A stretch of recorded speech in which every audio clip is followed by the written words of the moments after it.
సర్వశక్తిమయీ సర్వమంగళా సద్గతిప్రదా సర్వేశ్వరీ సర్వమయీ సర్వమంత్రస్వరూపిణి. సర్వశక్తిమయి, సర్వశక్తి స్వరూపిణి. ఒక్కొక్క శక్తి ఒక్కొక్క దేవతాపరంగా ఉంటుంది. కానీ అమ్మవారు సర్వదేవతా స్వరూపిణి కాబట్టి సర్వశక్తి స్వరూపిణి కూడా అవుతుంది. సూర్యునిలోని ప్రకాశ శక్తి, చంద్రునిలోని ఆహ్లాదకర శక్తి, అగ్నిలోని దహన శక్తి, ఇలా అన్నిటిలోనూ అన్ని శక్తులకు మూలశక్తి అమ్మవారు. సర్వమంగళ, సర్వమంగళ స్వరూపిణి.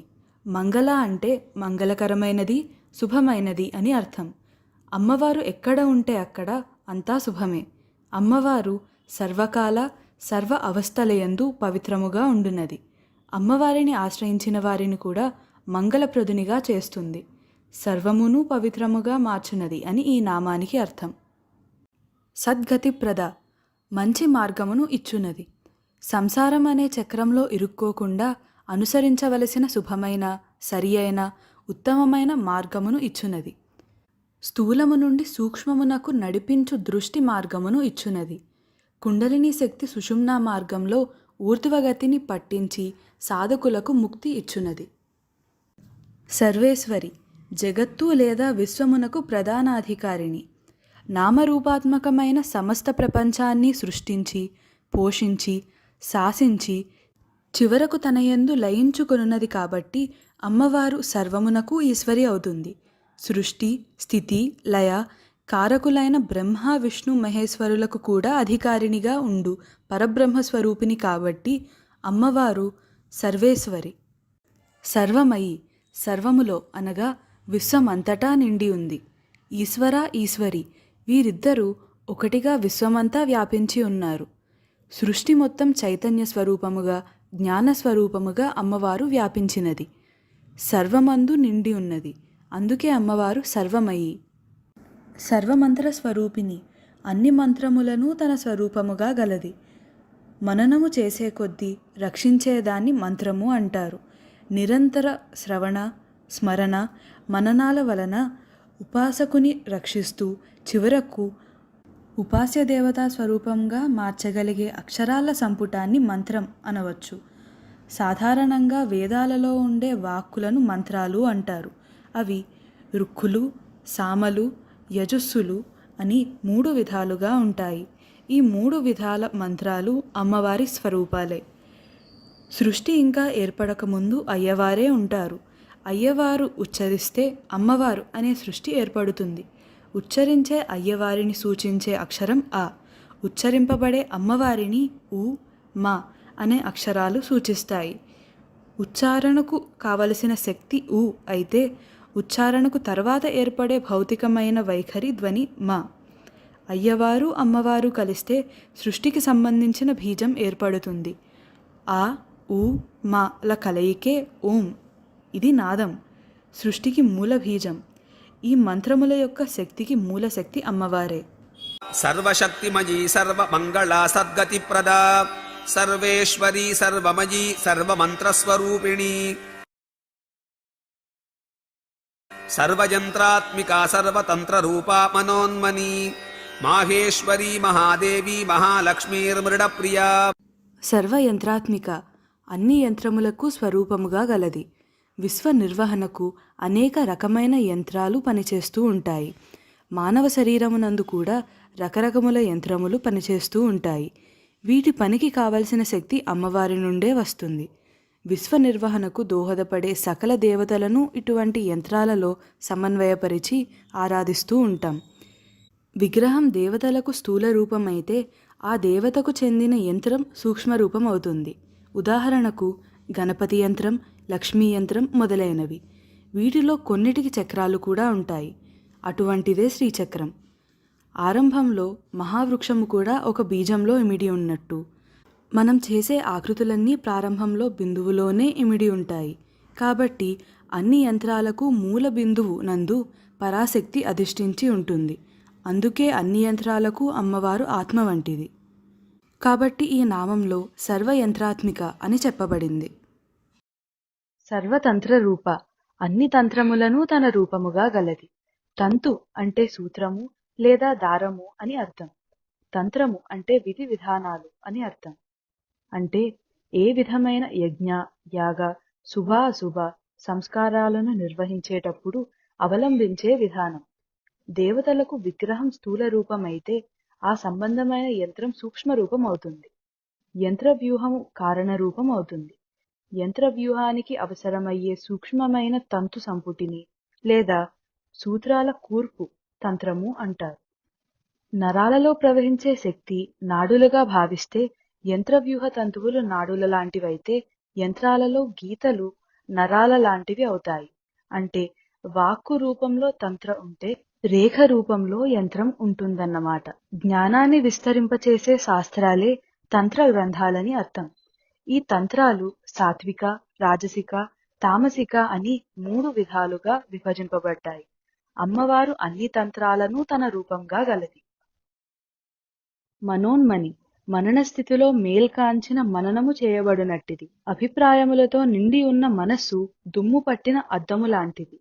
అదే ఎటువంటి అభిప్రాయాలు, ఆలోచనలు లేని మనస్సుతో మననము చేసినప్పుడు ఒక్కసారి మెలకు వచ్చినట్టు అమ్మవారు దర్శనమిస్తే దానిని అలా మేల్కాంచి దర్శనం అంటారు. అట్టి దర్శనము ఇచ్చునది అని ఈ నామానికి అర్థం. పూర్తిగా అంతర్ముఖ స్థితిలో దర్శనమిచ్చేది మనోన్మని అవుతుంది. శృతులు అంటే వేదాలు. వేదాలు ఋషులకు ఇలా దర్శనమైనదే. అందుకే వాటిలో పొరపాట్లు ఉండవు. దీనిని బట్టి ఈ నామం అమ్మవారు శృతి స్వరూపిణి అనే రహస్య అర్థాన్ని కూడా సూచిస్తుంది. మహేశ్వరి మహేశ్వర సంబంధమైనది. మహేశ్వరుడు అంటే త్రిమూర్తులలోనివాడు కాదు, ప్రతి జీవిలోనూ ఉండే ఆత్మ అనే ఈశ్వరుడు. అటువంటి ఆత్మ వెనుక ఉండే పరమాత్మ మహేశ్వరుడు. ఈ మహేశ్వరుడే సర్వాంతర్యామి మరియు సర్వాంతర్యామి. ఈమెయే మహేశ్వరి. మహాదేవి మహిమాన్వితమైన ఆధిపత్యము కలది. ఎక్కడ ఏ విధమైన గొప్పతనం, వైభవం ఉన్నా అది అమ్మవారికి సంబంధించినది అని ఈ నామానికి ఒక అర్థం. గండకీ నదీ తీరమునందు ఉన్న చక్రతీర్థమునకు అధిష్టాన దేవత. మహాలక్ష్మి గొప్పవైన లక్ష్ములు గలది. గొప్ప లక్షణాలు లేదా విశిష్టమైన చిహ్నాలు గలది అమ్మవారు. జీవ వస్తు జాలానికి సంబంధించిన వ్యక్త, అవ్యక్త, ఆకార, నామ, రూపాది లక్షణాలే సృష్టికి సంబంధించిన మహా చిహ్నాలు. ఈ విశిష్ట లక్షణాలు లేదా లక్ష్ములు గల సృష్టికి రూపం కాబట్టి అమ్మవారు మహాలక్ష్మి. ధైర్య, ధాన్య, విద్యాది సకల శ్రీలకు అనగా శుభములకు మూల కారణ సమన్వయ శక్తి కాబట్టి ఆమె మహాలక్ష్మి. కొల్హాపుర క్షేత్ర అధిష్టాన దేవత పేరు మహాలక్ష్మి. మృడప్రియ శివుని ప్రియురాలు. సృష్టి స్థితి లయలకు అతీతంగా సాక్షిగా ఉండువాడిని మృడు అంటారు, అనగా శివుడు. శివునికి ప్రియమైనది అని ఈ నామానికి అర్థం. సర్వయంత్రాత్మికా సర్వతంత్ర రూపా మనోన్మని మాహేశ్వరీ మహాదేవి మహాలక్ష్మీర్మృడప్రియా. మహారూపా మహాపూజ్య మహాపాతకనాశిని మహామాయా మహాసత్వ మహాశక్తిర్మహారతి. మహారూప గొప్పదైన లేదా మహిమాన్వితమైన రూపము గలది.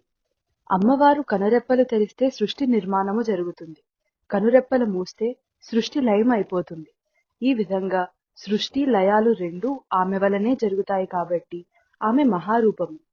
సృష్టి అంతా తానుగా ఉన్న మహారూపము అమ్మవారు కనుక ఆమె పరబ్రహ్మ స్వరూపము. మహాపూజ్య గొప్పగా పూజింపబడునది. మనలో దైవీ గుణాలను పెంచుకోవడానికి చేసేదే పూజ. అమ్మవారిని మాతృమూర్తిగా అనగా పరిమితిలో ఆరాధిస్తే పూజ అవుతుంది. అదే విరాట్ రూపిణిగా ఆరాధిస్తే మహాపూజ అవుతుంది. త్రిమూర్త్యాది మహనీయులచే పూజింపబడే అమ్మవారిని మహాపూజ్య అని అంటారు. మహాపాతక నాశిని ఘోరమైన పాతకములను నాశనము చేయునది. బాహ్య ప్రేరణ వల్ల చేసే తప్పులు పాపాలు, దుస్వభావ, దుష్ప్రవర్తన, దురాలోచనలతో ముడిపడిన వ్యక్తిత్వమే కారణంగా చేసేవి పాతకమవుతుంది. ఇవి మన ప్రవర్తనతోనే కలిసి ఉంటాయి.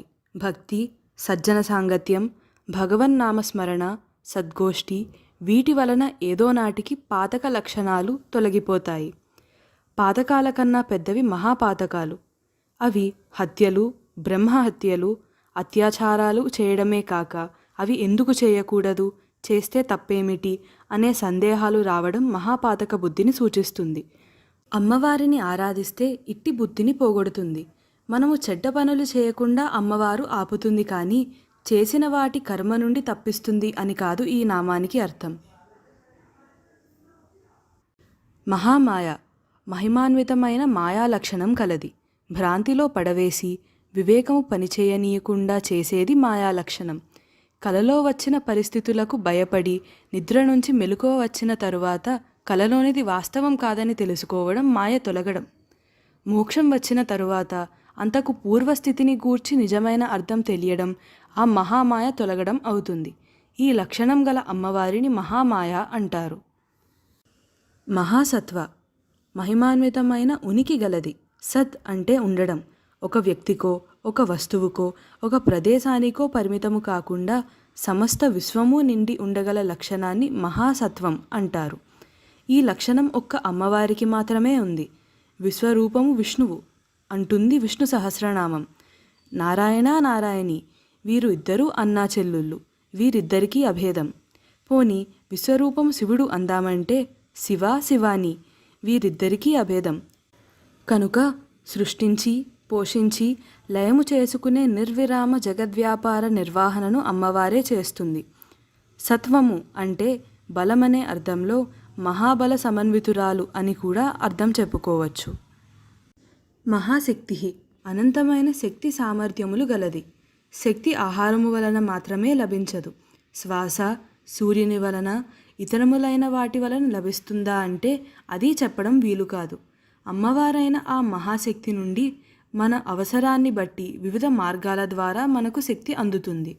అనంత సృష్టి నిర్వాహకురాలు అయిన అమ్మవారే అనంతమైన శక్తి సామర్థ్యాలు గలది. మహారథి గొప్ప ఆసక్తి గలది. రతి అంటే ఆసక్తి, మహారథి అంటే విశేషమైన విశిష్టమైన ఆసక్తి. అమ్మవారు తన సృష్టి మీద, సృష్టిలోని సమస్త వస్తు జీవజాలం మీద చూపే విశిష్టమైన అనురాగాన్నే మహారథి అంటారు. సృష్టిలోని అన్నిటి పట్ల సమదృష్టిని యోగ సాధకులకు ఇచ్చున్నది.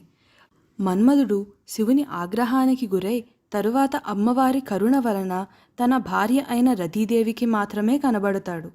రతీదేవిలా కాకుండా అమ్మవారు తన ద్వారా తన భర్త ఇతరులకు తెలియబడే విశిష్ట లక్షణం కలది. అంటే అమ్మవారిని ఆశ్రయిస్తే అయ్యవారు కూడా తెలుస్తారు అని అర్థం.